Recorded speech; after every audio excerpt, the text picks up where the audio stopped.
Hello there, and welcome to the Thinking Fellows podcast. My name is Caleb, and today I'm joined by one of our regular hosts, my father, Dr. Scott Keith. And today we have a special guest on the show, my brother, Joshua Keith. How you doing, Josh? Not too bad. I'm a little tired. We celebrated my 21st birthday last night, so that was fun. Yeah, and we still all managed to get up to record this podcast this morning, so Yeah. that's a good sign. Yeah. You guys think I held my own pretty well? Yeah, I do. You held your own better than me. I needed to stop at around 8. I was done. yeah, you get sleepy, but Yeah. I think that's what happens. That's the best case scenario. Mm-hmm. But actually, why you're here and why you're on the show today is because we've been asked to do another episode on vocation.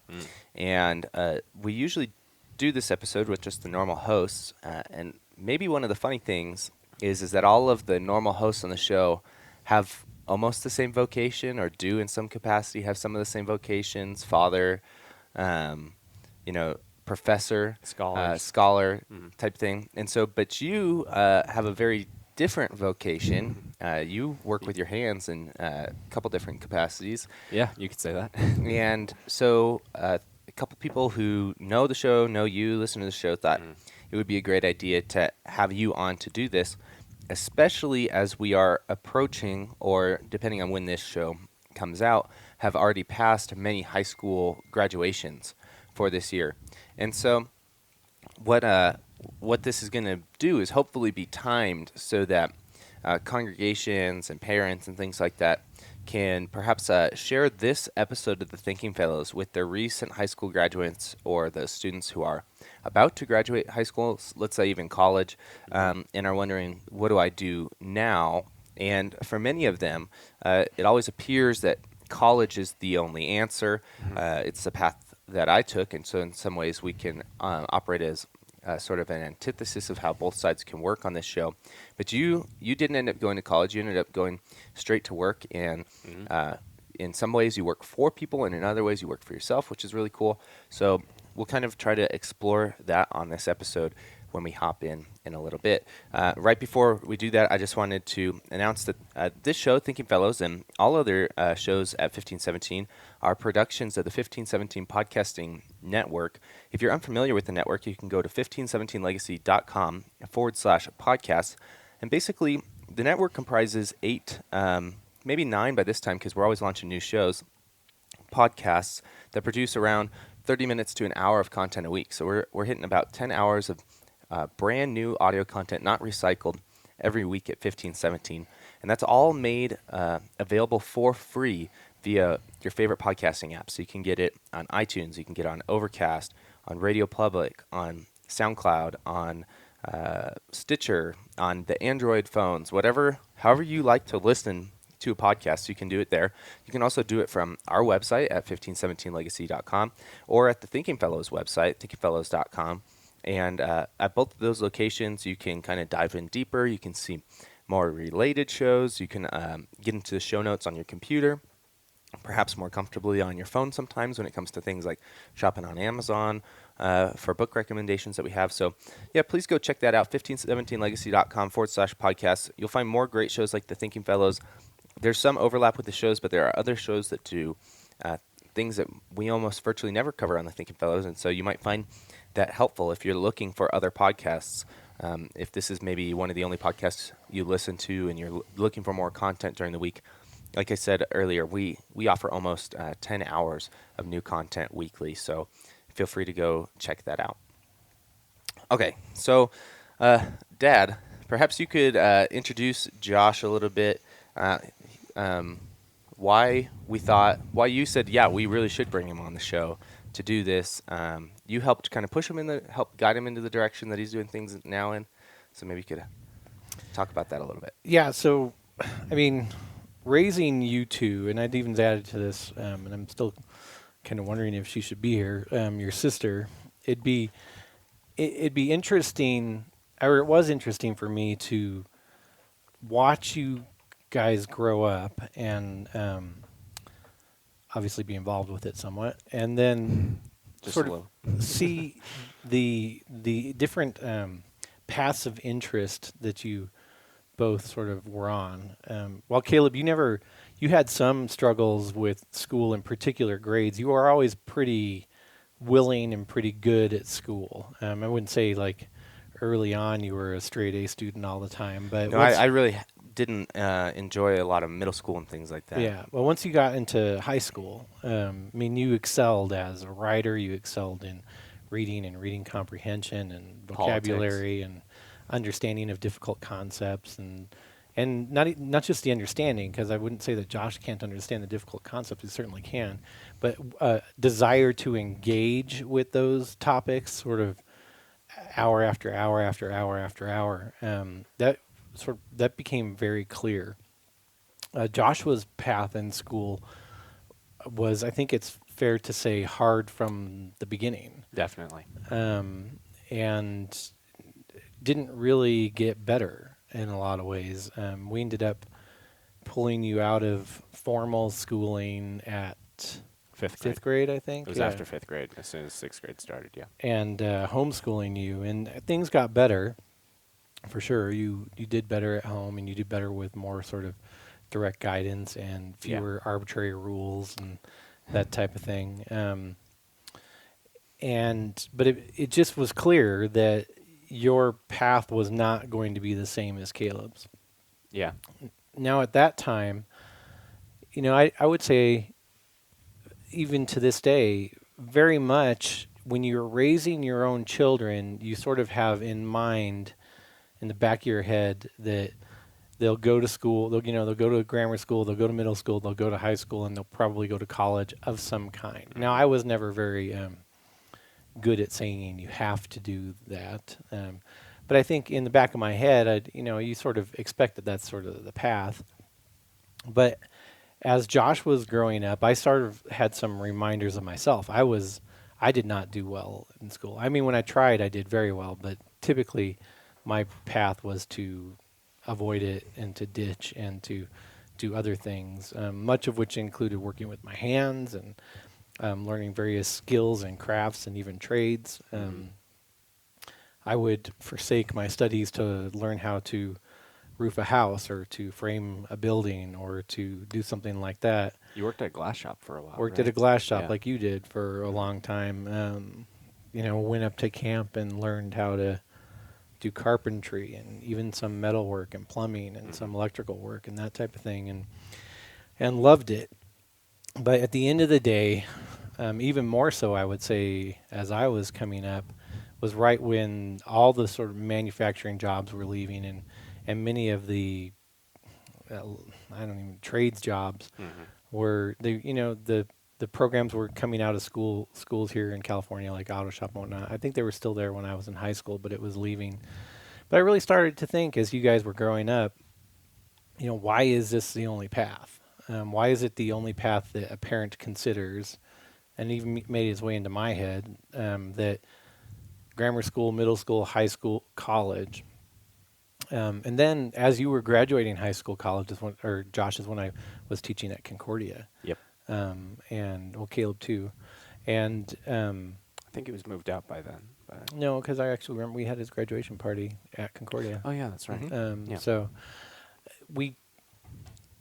I started to see there, a good number of students who, and I taught the freshman seminar class, was one of the classes I taught, and I saw there a good number of students who were not there because they wanted to be there, but or because they had some sort of big educational goal An in being expectation. there, but because they didn't know what else to do, or two, it was the only expectations that their parents ever had of them was that they would go to college.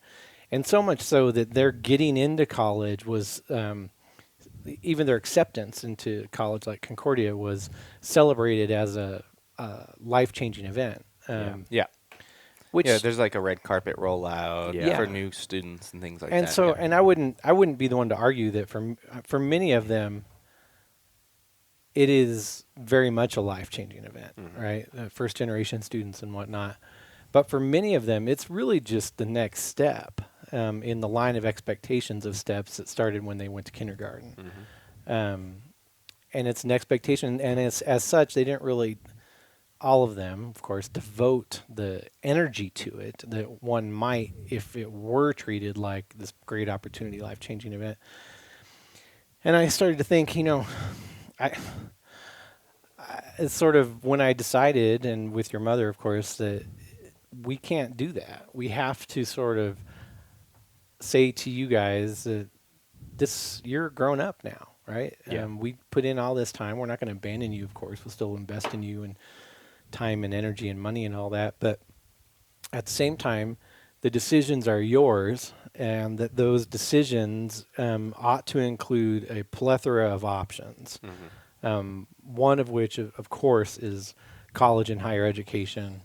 Others might be, getting a job at some sort of company at an entry level that will one day lead up to a better job. One of them might be learning a craft or a skill. One of them might be becoming a journeyman in something. One might be starting your own business. One might be, getting, and maybe in your sister's case, getting married and becoming a mother and a wife and taking that seriously as a full-time endeavor. And to be okay with that. And what ended up happening just with the two of you is and I don't want to steal any Josh's thunder because I know he said this to me a lot, but I see in both of you guys specifically sort of both sides of myself. Caleb very much goes after the academic, intellectual side that I enjoy pursuing, and Josh very much goes after full force the working with your hands aspect that I love to pursue too. And you both, of course, do a little bit of both. Josh reads voraciously, and Caleb just changed out all the exterior lights at his own house, and so you do both. But just as far as like your willingness to dig in on both of those, the funny thing is that in your sister, I see more of a combination, like of me sort of Incarnate. yeah, where Definitely. she sort of pursues both of those with an equal amount of vigor, and it's kind of fun to watch. It's terrifying. Yeah. I don't know if that helped, Caleb. Is that what you're asking for? I went on a long time. I think it does. I wanted to, because one of the things that I don't want to do is say, well, this is our platform and that's why our family gets this stage. And instead kind of explain why. And I think it is a somewhat unique situation that you have two sons, one who pursued sort of what you might call the typical track to go to college, and then another to do the vocation. I would say the other unique part is the way in which we pursued that. I think many people go to college as that next step, like you said, right? Definitely. Or even if you enter the workforce kind of as the end of your life. This is the last part, whether that's after college or just after high school. Yeah. Okay. I went in going to try to do the best that I possibly could, not as a step, not while as you were there. while I was there, right? Yeah. Like constantly trying to make it, in many senses, as difficult as I possibly could. Challenge yourself. Yeah, to be pushed broadly and things like that. To not just see it as I'm going to college, getting a job, it's over. That's very similar to what I did when I went to Concordia. People would ask me all the time. I majored in religion and with a minor in philosophy. I think you majored in theology with a minor in classical languages or something like that.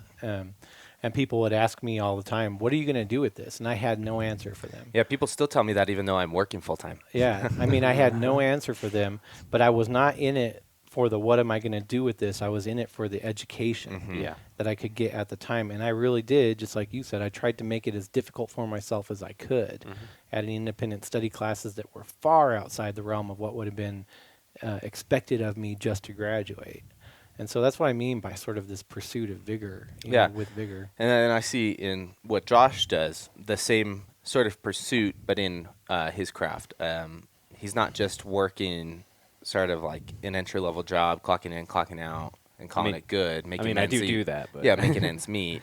But in your ultimate goals, it's sort of a challenge. And we should let you explain. Yeah, let's say, Josh, why don't you explain what it is you do? Well, what I do, or what I should say I've done since about the high school time was I discovered that like you said, academics were kind of hard for me, especially in that high school level. I found them, I don't want to call them pointless because they weren't. There was a lot in high school that I did learn academically that helped me a lot, especially coming from you showing all of us how to write a proper paper, how to understand all these things. But what really kind of hit me was when I started working. I think my first job working with my hands was at the glass shop in Yeah. Carson City with my good friends, the McGraths. I've known their son Noah since I was a kid. We're best of friends, thick as thieves, and I worked for his family for a summer, just putting in windows, installing, cutting glass, rescreening doors, and it was tough. I was 15 at the time, and I was out there with these grown men just lifting like sometimes up to 500-pound windows. Like four of us just straddling this huge monster of a window and trying to And take it up, hucking it up a ladder. hucking it Yeah. up a 2-story ladder. So for listeners, Josh and I sometimes sound pretty similar over the air, but in Yeah. physical appearance, Josh is jacked, and I look like I sit behind a computer all day. Thank you. Yeah, you're welcome. After the glass shop, I came back home, and it was a big revelation for me. When I was in high school, I had a lot of thoughts about what I was going to do after high school, and they weren't positive. They actually really tore into me a lot because it wasn't any kind of expectation that you or mom set about that, like, oh, you need to go to college. Like what you were talking about, a lot of parents kind of set that expectation for their kids. I never actually heard you guys telling me, like, you need to go to college. But in the back of my head, I guess from society itself or just from the general expectation of the world that we live in right now, you go to college after you're done with high school. And after you go to college, you just go from there, I guess, from whatever direction you go. You try to get a job in whatever you major in, but I didn't know what to do. I was struggling through high school for the longest time in fields that I was terrified of and terrified to have to deal with again. I felt like college was just going to be an extension of high school that was going to break me. I was terrified as a kid. And I'm betting I'm not the only one my age at the time or even now who's thinking that. There's Yeah. probably tons of kids in college stressing every night, not knowing what they're going to do when they're done. I like to call them Anxiety. young adults. Yeah. Yeah. Y- Did I anx- say kids or did Yeah. I? Oh. Anxiety and depression are at all-time highs in schools right now. For that reason. I'm not surprised. Performance, Performance-based expectations, Yeah. that are I would say it never hit the depression point, but it was definitely a point of just utter fear of I would- just I would not knowing say what to do. that one of the things that I think can lead to that is the expectation that if you don't do this and if you don't do it right, college that is, that You're it's not gonna- over, you're yeah. done, you have no opportunities. You have I no mean, chance at a good life. I can't, for whatever reason, and my mom would have never said that to me either coming into high school and college. In fact, I didn't go to college right out of high school. I spent 3 years farting around at camps, 4 years, something like that, farting around at camps and learning trades and skills. And Met a pretty girl on the way. yeah, I did actually. She turned out okay too. But now there, and probably then too, I just was oblivious to it. There is this sense that if you don't go to college and do well, that you'll never get a good job, and that you're basically up a creek without a paddle. Yep. And I don't buy that. I mean, we live in an age because of the internet and whatever, and even a resurgence of an interest in craft where becoming, doing something entrepreneurial is more accepted now than it ever has been, I think, or has been in a very, very long time. Decades. And I guess one of the things I'd say is I want more students to go to college and get young adults to go to college and get a higher education, but not under the expectation that if you don't do well, you're done for. Yeah. But more so that they can learn to think, and they can learn to think critically. Because I've quoted it how many times on the show, I don't even know, but I love Matthew Crawford's book, Shop Classes, Soulcraft. Yep. Because he time and time again expresses the reality that in order to do some of these things that we think societally are menial and brainless, like become a motorcycle mechanic, that you don't need an education. But what he points out is that to be a motorcycle mechanic, you actually have to have a very high degree of ability in critical thinking. Yeah. Yeah. It's And- not just physical. You're not just a physical monkey. Yeah, you are actually figuring out little problems as you go on the fly under stressful situations. I mean, Josh just found, because you work as a blacksmith now, Yep. at least half time, and I mean he gets orders in, special orders in, and people want them, these knives in very particular ways, Certain and grinds, certain shapes, lengths of blade. and anything in like- the process can go wrong and can screw up really your 5 days of work on that and then you in have 5 minutes. Yeah, and then you have to pick up double time to just actually bust out what you need. But thinking the whole time as you go. So I think it's one of the things I would like to present in this show is I don't want to present that thinking fellows are saying, "Hey, don't go to college." I mean, it's ridiculous. We have 3 hosts on the show that are full PhDs, and a producer/host who's pursuing an MA, and I think is probably planning on pursuing a PhD someday as well. Maybe I'm not pushing that on you, kid. But that'd be silly for us to say. It'd be absolutely and hypocritical for us to say. Yeah. But what I am saying is that it's not the only path. Yeah.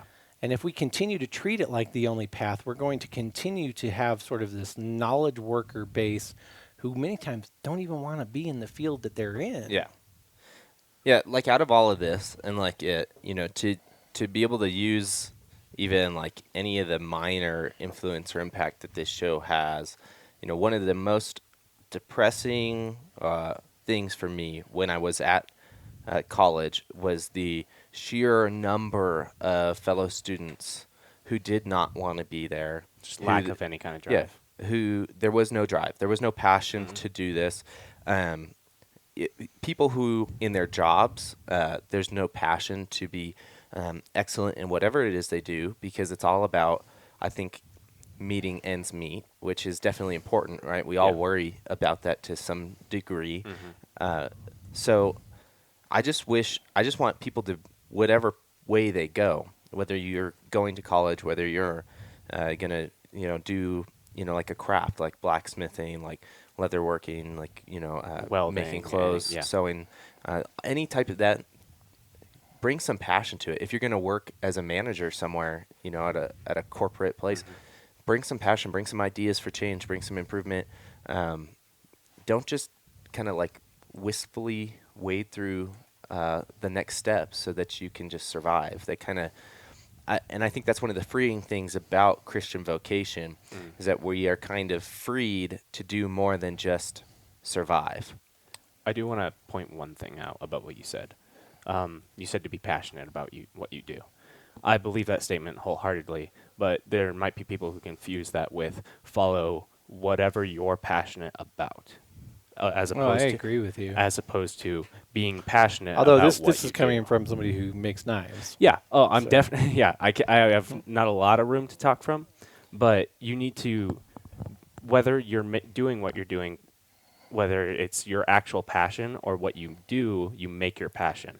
Let me give you can I give you an example from your own life that you're Shoot. maybe not thinking of? Shoot. So this past year, after you did all the training in Minnesota, you came back and you started making knives full time. Yeah. Right. And you were finding that making knives full time, at least at this juncture, was not providing you with the monetary resources that you needed to make it. Correct. Right. Yes. So you went and got a job at an Ace Hardware in Gardnerville, Nevada. Do you want to give them a shout out? What's the name of their Ace? Ace Hardware. Ace Hardware, Gardnerville. We don't have a fancy title like off the ones out here in 395 on California. the south end of town. If you're in northern Nevada listening to this, you know you where know- it you is. know the It's one. small Yeah. enough. Yeah, you know the one. But and while you're there, I mean, you've told me many times, like, whereas you don't have necessarily ambitions to be like the owner manager of that place one day. While you're there, you work passionately Yeah. and hard I at do- your job. I do everything that I do there to the best of Yeah. my ability. And I think that's what you're trying to get at. Is that Definitely. it's fine to follow your passion. Yeah. But someday you might have to get a job that's You're not necessarily it is not necessarily your passion. It's not knife making. Exactly. I've worked 5 jobs between graduating from high school, being in college, and now doing what I really love doing, applying both what I learned in school and some other skills at 15, 17. I won't even tell you how many I've had. yeah, right. It's a lot. I mean, and in all of those, I can legitimately say, for certain reasons, I enjoyed all of those, and I tried to be the best at all of those. And I don't know exactly how to try to get people on that bandwagon, but I was working at a summer camp, Mm-hmm. doing program directing, and being a program director wasn't like the dream, but it was fun to be as involved as I could, make as much change as I And you could. did everything to the best of your ability. My favorite job that I've had that Mhm. wasn't this was selling cars, Oh, yeah. and that was just it was fun, and it was fun to try to And sell more cars than the other guys. yeah, And exactly. Anybody who knows Caleb in real life, listening to this, you know how competitive he is, and also how good of a salesman he is. Yeah, So he's a great- you're a great it should salesman. come as no surprise to hear that. So I mean, I think that goes to what you say, like those selling cars and program directing at camps, why they weren't like the dream. I would still be happy if to this day those were my full-time jobs. Yeah. Again, It- I'd still want to do them to the best of my ability. a good source material for what we're talking about is something I reference to a lot of people whenever I talk about this subject, and it was definitely a big inspiration for me when I was trying to actually bring words to this. Is anyone who's familiar with the Discovery Channel show Dirty Dirty Jobs? Jobs, Dirty Mike Jobs Rowe. with Mike Rowe. Joshua's favorite show growing up. Oh yeah, he is definitely one of my all-time heroes. Second only to you. We of should try to course. get Mike Rowe on the show. Dude. Thanks, Josh. Yeah, of Yeah, it'd be course. crazy. He's got, I mean, just to give him a shout out, I mean, he's really big, so he doesn't probably need as many shouts. But Shout out. Mike, if you're looking at vocational work outside of He is- college, MikeRoweWorks.com has resources for where young people can Mhm. do some of that. He's got a couple podcasts that are He does- around this type he's of got thing. his He big does scholars. micro podcast, doesn't he? Yes, he does where he writes stories about like interesting Yeah. parts of American history. Well, I think world history. But Yeah. Yeah. He does a lot of scholarships for kids going into trade schools too and Mhm. stuff like that. And the source material I wanted to point out specifically was his. He has a video on passion itself. He does, yeah. And it's very similar to what I was saying, where you can be passionate about something, but passion doesn't necessarily equal a job, and it doesn't necessarily equal money, and it doesn't necessarily also mean that you're amazing at your passion. Yeah, and I'd say at the same time, I don't want to give. That's great, by the way. That video is great, and he uses some pretty poignant examples from Yes. his show, like garbage collector and the Mhm. guy who sucks the poo out of porta potties Yeah. and things like that. The one thing I do want to get across is that I would say while it was never an expectation that you would go to college right out of high school, it was always an expectation that you would do something. Yeah, of course. You No know, couch potato here. No, Yeah, well, I didn't want to be useless was the thing. And True, I felt like yeah. if I was going to be going to college, I was going to end up being useless. Yeah, and we, for as much as I say, oh, be gracious to your children and everything, I would say, as far as getting up and getting your stuff in a pile and getting going with your day every day, I was probably fairly stringent Well, taskmaster. we were a disappointment because Josh and I showed up over here to record this podcast at 9:15 this morning instead of 6:45. Yep. Yeah. How dare we? Well, maybe. Hey, so we're going to do like a mini break right now, and I'll just Okay. live read into it. So today, in the theme with talking about other podcasts on the network, I'm going to talk about one that was a couple weeks ago, but I'm hitting it again just because I really like this podcast when I listen to it. It's called 30 Minutes in the New Testament. And I think Eric Sorensen, Dan Price. yeah, Eric Sorensen, Dan Price. And the show is fantastic because it's what a lot of people express to me that they need, that they might not fully be getting every Sunday in the form of Bible studies. What they do is they go verse by verse through particular books of the Bible rather slowly so that they can seriously read the text and do some work in exegesis and say, what is this really talking about? And, the primary goal of the show is to show you how the New Testament is all about Christ, not just in, let's say, the official gospel story, right?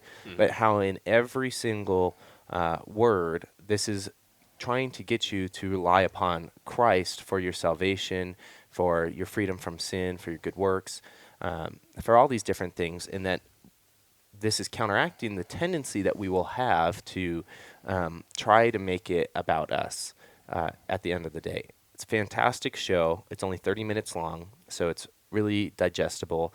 They just started a couple of weeks ago going through the book of Acts seasonally. That's rather appropriate since we are, I think, as of the area of this show, don't quote me on it, right past Ascension Day. So, the events of Acts are really kind of in the church calendar beginning to take place. So that will probably coincide with some of the readings that are going on at church. Eventually, church will get ahead because church calendar moves kind of quickly. But it's a great show. 30 minutes in New Testament. The best way to find out about it, to subscribe, to listen to it online, is to go 1517legacy.com/podcasts. At that location, you will see a picture of all the podcast art from all the podcasts we have. Click 30 minutes in the New Testament. You'll see the most recent shows. You'll see a description of the show, and there'll be links to where you can subscribe. And those links probably don't even encompass all of the places that you can subscribe, but they're definitely the most popular. So please go check that out. Hey, so can we do some theology? Yeah. I think we need to in the vein of the show. Yeah. Towards the So, end here. I mean, we've done several shows on the theology of vocation, but I just want to point out that when we discuss this from our perspective as Christians, and specifically Lutheran Christians, when we say vocation, what we're referring to is this idea that God has called you specifically as a person, as a Christian, into various roles in life, and that when you do these to the best of your ability, you're actually doing so to the glory of God.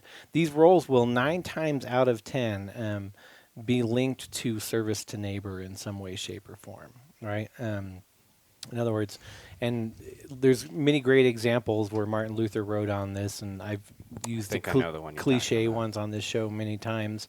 Some of the best examples are the most nitty-gritty examples, though, too, when he'll talk about people who are clerks or who work in some sort of what we would call retail situation, making sure that when they go in, they're doing the best that they can and they're selling a good product and that they're selling it at a fair price.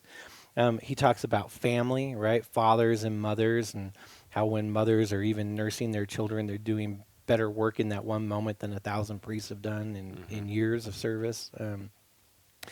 And so this is not small stuff. And all we're trying to say, I think, here is that there's nowhere that I think that you could find scripturally or in our Lutheran confessions or any of the writings of Luther or anything like that, where it would even be implied that one has to go to college and or become an academic in order to do that. In fact, doing so in some ways, in some situations, might make it harder. Yeah. It might get in the way of right. your vocation. I mean, I can honestly say, having had kids while in college, there are times where I was probably not doing my vocation as a father as well as I should have because of a grade or something like that. Because of a secondary vocation, right?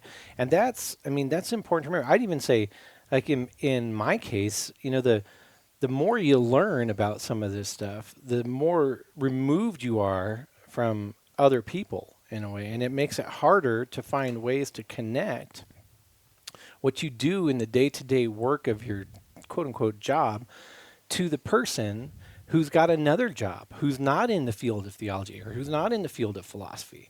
How do we make what we do and the knowledge that we've amassed over 12, 15 years of educational pursuits, how do we make that something that's not only understandable but in some way helpful and applicable to somebody who's a plumber or a financial consultant or something like that? To your neighbor. To your neighbor, right? Because none of these matter unless they're in service to neighbor. Now, Josh, I'm gonna bring it up. I'm gonna call it out. Josh last year, after Here We Still Stand, got some criticism regarding whether or not being a bladesmith is a legitimate vocation because he's making knives, right? Well, I just did a 6-day grueling backpacking trip through the Escalante Grand Staircase National Monument in Utah. And on this trip, I took one of my son's knives to be the main knife for the 6 of us as we're on this backpacking trip, right? Let me tell you, that knife was in service to at least 6 neighbors for 6 days almost continually. To say he makes tools, right? Yeah. Joshua makes tools. He makes knives and hatchets and axes and hammers.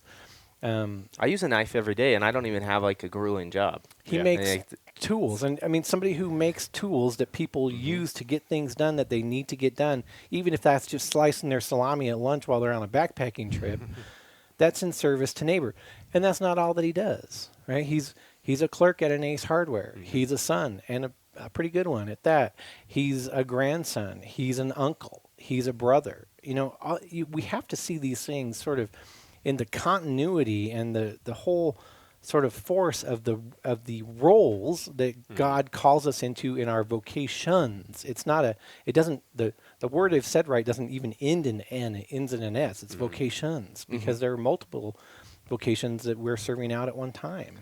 Yeah, and I think one of the things that after the many times that we've done this show, vocation episodes on this show, is we get listeners who are very thankful to hear this light, that it actually helps them find some motivation to keep doing their job because there is some value in it outside of the paycheck at the end of the day. But one of the things I would say is we have to take that, I think, into our small talk, because one of the I do things think we do too. that Josh was talking about, that it becomes the most beat down on some people, is the way we talk to each other. And I can give some examples. When I was just over in England for seminars for my MA program, everybody I met would be, what are you going to do with this? What are you going to do with this? What are you going to? And that's like just part of small. Now, they're not doing it negatively. It's just No, part they of your want small to talk. know. It's just, but we have to Yeah. change the value that we are trying to like place on people. And we do this to high schoolers all the time. What are you going to do next? What are you going to do Yep. next? Well, it's important that, like you said, that they do something, but perhaps our questions could be more involved into their actual life instead of just these kind of surface. Yeah. What are you learning from what you're doing? Yeah. What do you What do you take away from this? Yeah, what are you taking away from this? How do you see what you're doing now helping you in years to come? Mm-hmm. Not because when you say, what are you going to do with this? We're only making a connection to the one vocation that they might have in their quote unquote career after high school or after college. Well, let's be clear. And if they're thinking something outside of that question, unbeknownst to you, is going to sound like an accusation. right. Yep. And let's be clear that all the recent sociological data will tell us that people who are graduating college right now will probably hold 7 different careers in their life. 7. I'm already there. So when they graduate and you say, what are you going to do? Or when somebody looks at you even and says, what are you going to do with this, Caleb, your MA program? Or even Josh, what are you going to do with learning how to make knives? Meaning, are you going to go get a career with one of the big knife makers? Or are The you biggest going, one is, are you going to be on Fortune Fire? right. Or are you going to teach at a college, in your case, Caleb? What they don't realize is that even if you just take beyond how much they're messing up the idea of God calling us into various vocations throughout our life, sociologically, the data would tell us that you're going to do multiple things with this, most of which you don't even know yet. And hopefully what you're learning from this is how to work hard, how to bring passion to any job that you do, how to think better and more critically about the things that you do, how to work with people better, how to be more forgiving, more gracious in How to your serve your everyday neighbor. interactions, how to serve your neighbor. Hopefully that's what you're learning to do from this. Yeah. And that should probably be our answer. Yeah. I feel like the biggest problem with that question too is that it associates with what are you going to do next. It is on yourself and not the work that you do for the people around you. Yeah, that's a good So point. when that question is asked, what are you going to do next, or what are you going to Yeah. do with this? What does it do? They're basically asking, what does this do for you? I've said that's absolutely right. I've said, and one of the things when I go out on speaking gigs that you end up having a love-hate relationship with is that people introduce you. Yeah. Right? Yeah. And typically somebody, usually not me, has sent them a bio. And you never know how old the bio is or how new it is or how updated it is, because if you have a bio, which I think is an incredibly arrogant thing to have, and I have several, if you have a bio, you're sort of always updating it and tweaking it, because you'll run across it and you'll be like, oh God, I really hate that part. And so Yeah. you'll change Yeah. it at something. But the bio, as read, rarely starts with the most important thing and then to you, and then goes to the least important thing. So I end up always having to do a correction when I get up and saying, listen, if I'm going to talk in terms of the vocations to which God has called me in my life right now, and the direct impact they have on the neighbors around me right now, I'd have to start by saying I'm a husband, father, Yep. and grandfather, and then go on to other things. Because the things that, even if we just take into account what I spend the most time on, or the mental energy for sure, they go that way. Mm-hmm. Mm-hmm. And then you'd get into executive director at 1517, the Legacy Project, and then you'd get into adjunct professor, and then you get into author, and then you get into things like that. Yeah. But it would go that direction. So what do I do with my PhD? Well, I'm primarily a husband, father, and grandfather. Mm-hmm. And then I'm the executive director here, which is administrative. And eventually you're going to get into adjunct professor and author, which is more, a direct answer to that question that I got Mm-hmm. so many years ago. What are you going to do with this? Right? But it's not the primary thing that I do with anything. Yep. No, I think this was a great new take on this type of episode that we've done before. Like I said, we've done probably 4 or 5 episodes on vocation at some point down the line. But Josh, it was great to have you on the show. And So Josh, give us all the deets on how people can, because you are the official knife maker of the Thinking Fellows podcast, and your That knives is on my are business card. the official knives of the Thinking oh, Fellows that is. podcast. I should take a picture of your business card for this episode. No, yeah. So- as soon as I made a business card, I'm like, oh. Where can that's the one right people find and, by the way, people order from Joshua Keith on this show? The best places to find me are either on Facebook, Instagram, or my Etsy shop, especially if you want to make an order. Second Son Ironworks. On Etsy, though, the search is broken as all heck, and you have to type that in as one word for some reason. I'll have direct links to this. So Okay. if So yeah, you can find postings of my work on the social media like Facebook and Instagram, but you'll mainly find any orders, custom orders, or any that I have made to ship on my Etsy shop. yeah, We'll take a picture of the knife that Joshua just made for me for my birthday. yeah, we're talking put like on the show. in the progress of the year, going from wow, this is really cool to dang, this is serious high quality. Yeah, like it's funny. huge. Yeah. Anyone listening who was or met me at Here We Still Stand last year, the knives I made back then, I look at them and I just shake my head. Hey, the things I wrote Oh, yeah. even 4 years Oh, ago, my gosh. I look at them and shake my head. I look No, at yeah. I did a second edition of Being Dad. That's only Yeah. 3 years ago. Yeah. Mm-hmm. Yeah, I look at papers from even like senior year, which was last year, and I Yeah. go, why didn't I do this or Right. this Yeah. or this? That's how life Yeah. is. I man. guess it's less more of shaking my head as more seeing the progress that I've made. Which is cool. Yeah. All right, well, thank you for joining us on this show. Thinking Fellows is a production of the 1517 Podcasting Network. You can find everything from this show in the show notes on your phone in your favorite podcasting app or at thethinkingfellows.com. If you have any questions for us regarding this show or others, you can always hit that content button. And remember, the best way to get this show is to subscribe. All right, we'll catch you next time. Thank you. Bye.